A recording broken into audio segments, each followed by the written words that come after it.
Before we get to the state of Israeli society today and Prime Minister Netanyahu's government, do you have an understanding of why President Trump, after threatening last week to unleash the gates of hell, using his phrase, on Iran, backed down again over the weekend?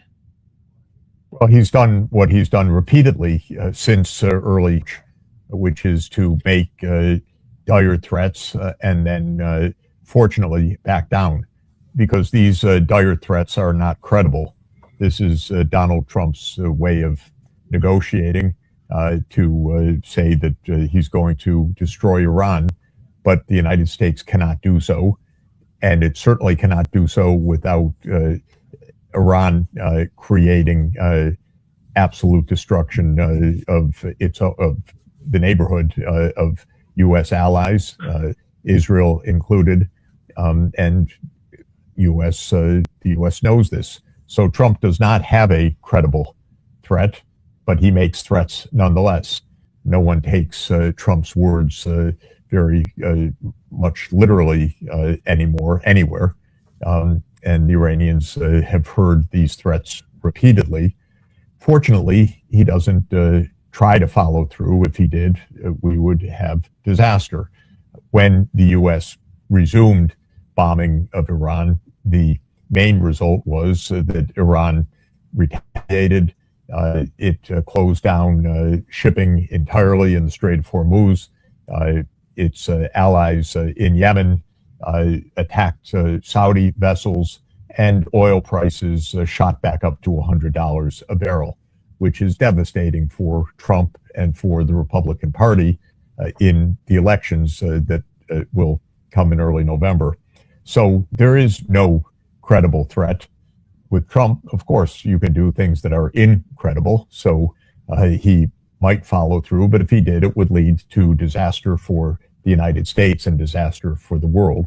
So we should be happy that once again he made statements, perhaps hoping that Iran would back down in some way, but Iran understands that it has no useful purpose for its own ends to back down, and that Trump's threats are, again, thankfully empty. I don't want to add any voices provoking a more intensive response, people saying that he's a coward or doing this. No, he's right not to follow through on what are absolutely outlandish and reckless statements. So I wish he'd stop making the statements. I'm not hoping that he will actually escalate the war.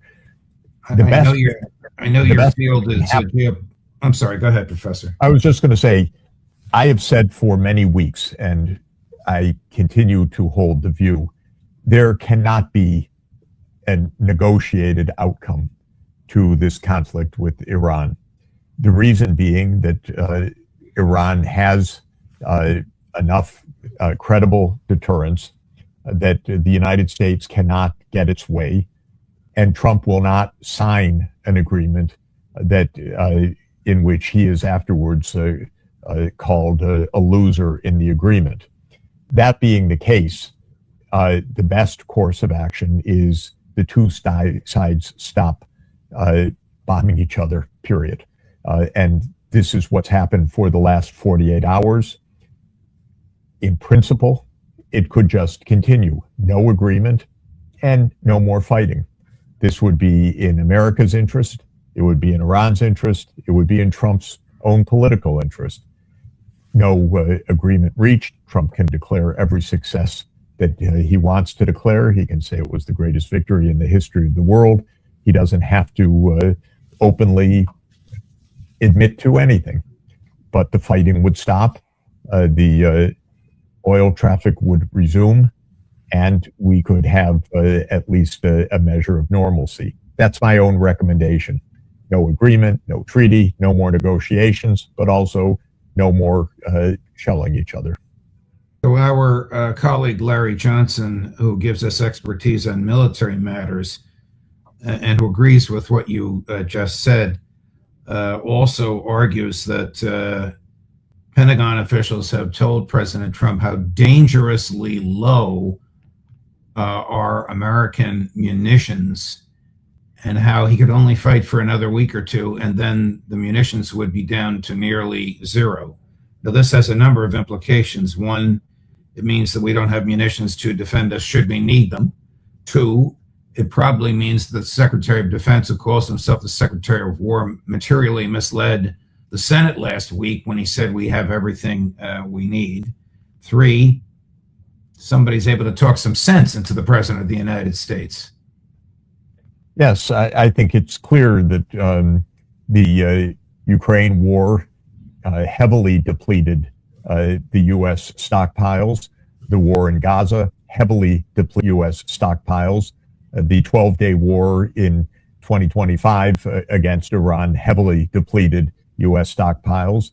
And these several months of war now have further depleted U.S. stockpiles. So none of that is a surprise. We have felt that this is the case even before the Iran war because of events in Ukraine and Gaza. So I'm sure that Larry is accurate in what he's saying. It doesn't surprise me. We have been in perpetual war, the United States, for years. This is what happens. These wars are not thought out. They are purely destructive. They deplete the arsenal, and they have left us with no results. But not any of that is in the slightest a surprise. These wars, and all of them that I have mentioned, have been useless, and that's become an American tradition, dating back to Afghanistan, Iraq, Syria, Libya, Iran, and others. We fight endless wars. We have run up a debt of more than 100% of GDP. The only people who are happy about this are the war profiteers. This is basically now Silicon Valley and the more traditional military contractors, because both of them are having their heyday with these wars, and the American people are impoverished and there are no results. But even the military is becoming impoverished itself over this because it has just blasted through its inventory of weapons, and we're surely at very low ebb. You think the American public recognizes that this is all for Israel? I would say, first of all, that it's led to a huge backlash against Israel. One of the few true statements that Trump has made is when he confirmed a report, I think it was an Axios, that said that Trump told Netanyahu, everybody hates you and everybody hates Israel. And this is essentially, literally the case in terms of public opinion in the United States and around the world. By the way, there was an absolutely fascinating Pew opinion survey last month that Americans should know about as well, which shows that not everyone hates the United States necessarily, but almost nobody trusts the United States anymore. And in a head-to-head, who do you trust? China comes out way ahead of the United States for almost all the world. So wow. The U.S. has completely squandered its goodwill and its reputation around the world. I can confirm that in discussions that I've had with world leaders in the last few weeks. I've been traveling overland across Europe and Asia in a Marco Polo journey, and met several world leaders. And the level of trust is extraordinarily low for the United States. We have not only squandered our military inventories, we have squandered the goodwill that our country long held. It's gone right now. The trust level has disappeared. Will any amount of Iran bring the government back to the negotiating table, or do you think Trump would have to do something tangible up front, like return the billions in frozen assets in order to get them to the negotiating table? Again, I don't believe in this case, in the negotiable. We want an end to the fighting. We don't need a signed agreement. To reach an end of the fighting is actually simple. It's happening in the last 48 hours as an illustration of this idea. And Iran has been explicit. If the United States continues not to hit us, we will not hit U.S. interests, assets, and allies in the Middle East. So Iran has effectively said, you don't hit, we don't hit. This is what we need in practice. The negotiating table is something else. The negotiating table is where diplomats meet and resolve long-term problems. I'd like to think the United States could still do that, but Trump is not capable of that. It requires keeping to your word, which is of no interest or capacity of this president. And it requires, in this case, the United States to acknowledge formally that it is not all powerful, and which is obviously true, but the United States government will not acknowledge that. And this is the very hubris, the arrogance that has gotten the United States into 25 years of nonstop war.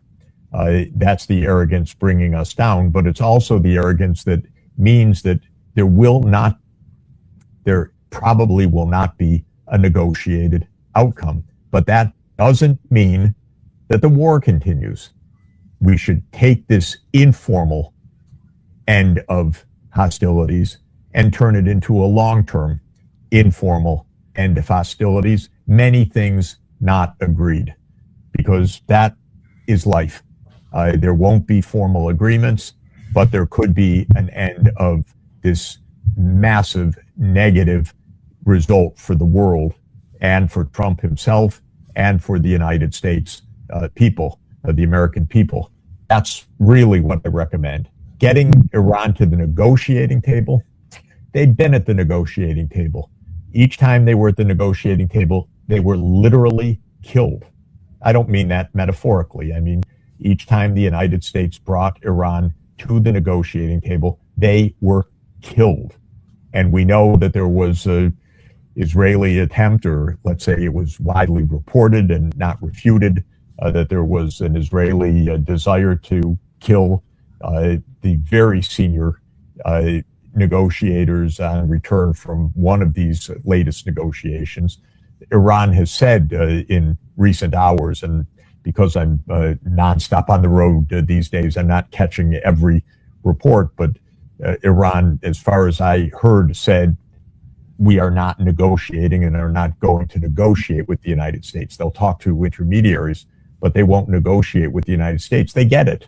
There is no negotiation right now with the U.S. because the U.S. will not sign an agreement that doesn't compel Iran to do what the U.S. demands, and the U.S. has absolutely no way to compel Iran to do that. So the negotiating agreement set is zero in this case. I love negotiation. I think it's the civilized way, but with the United States, I would just say go for something completely informal. Just stop shooting, stop bombing, go home. Say whatever you want about going home, but just go home. The Iranians will not exploit that by further attacks in their neighborhood because they have no interest whatsoever in continuing to attack their own neighbors. Their entire interest is to find a new regional security arrangement with their neighbors, with basically the United States not interfering in that. And so Iran has no interest at all to exploit a U.S. departure from this idiocy that was started on February 28th, 2026 by Netanyahu and Trump. Tomorrow, Tuesday, at the funeral of Senator Lindsey Graham, Prime Minister Netanyahu will be present. Obviously, he'll spend time with President Trump. What do you think President Trump will ask or demand of him? Might he say, get out of Gaza, get out of Syria, get out of Lebanon? And what do you think Prime Minister Netanyahu will have in store for the president when they meet in private? I don't think Trump will demand anything of Netanyahu. And God knows what Netanyahu has in store, but I don't think he has much in store right now. His focus is all on an election. I don't think he may try again to bring the United States to a re-escalation of the war with Iran. I don't think Trump is that stupid to do that. Who knows? I'm sorry to put it that way. It would be so shocking if he fell for it again. But I don't even know whether Netanyahu will try. As for Trump, frankly, I don't see Trump putting any pressure on Netanyahu on anything right now. Trump doesn't have the political capital, the energy, the interest right now to somehow force some peace in the Middle East. This is not something the United States is, in my view, going, and this particular president and this particular government going to invest any effort in, especially a few weeks before a U.S. election. What is the state of Israeli society now, and what is the state of the Netanyahu government in Israel? With the Netanyahu government, the latest last blip on the news said that Netanyahu's party is back in front of the opposition again in the opinion polls. What's true about Israeli politics right now is this is not a contest, for example, between a war party and a peace party. This is a contest between various shades of warmongers. A lot of the attack on Netanyahu comes from the right. You're too soft, you're too weak, I'll restart the Iran war, says his foes. Israeli society is, it's fractured in part, but it is absolutely in a delusional state in general. The Israeli public backs these wars. And they don't like Netanyahu, but there isn't a flowering of a peace movement in Israel or any sense that I can see of any major parties with any electoral prospects saying that we will make peace with the Palestinians, we'll get out of this morass, we'll get out of this endless cycle, the world hates us, we're at risk. I don't see any kind of renovation of Israeli politics in this line. I don't think they have a clue as to how endangered Israel is. The world is in revulsion. The United States politics has turned. The young people in the United States rightly are aghast at how Israel behaves and have absolutely no affinity, give no support to Israel. This is a sea change of American politics. And since the United States is the only backer of Israel in the world, of course, there are other countries that try to please the United States by backing Israel, but Israel has no backers other than the United States and those that the United States can corral. The Israeli public and politicians have not understood how they have put their country at existential risk, not because of Arabs, not because of Palestinians, not because of Iranians, but because of their own behavior. In other words, their own suicidal behavior. That's the term that I've used over these last 3 years for Israel. It's the warning I've repeatedly given to Israel. Not that your behavior is homicidal, which it is, not that that it's genocidal, which it is, but that it's suicidal.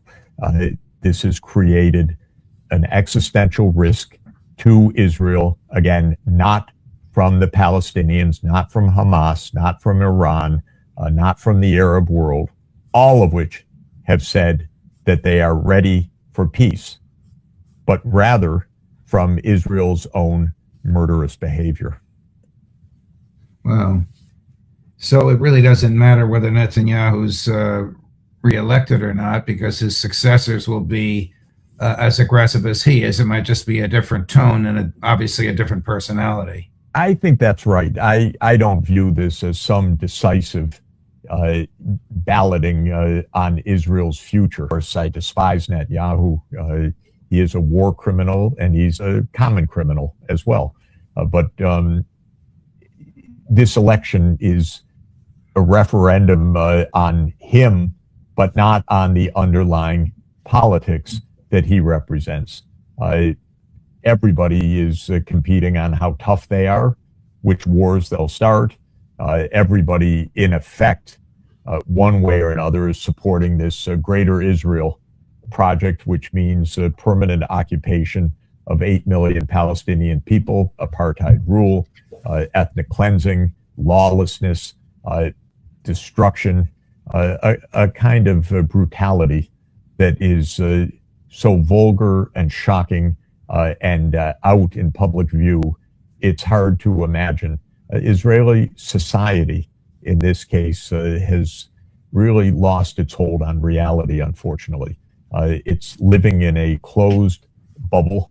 It is in a frenzy, believing that its neighbors are out to kill it. It senses maybe the existential risk, but it has no idea that it has caused its own existential crisis.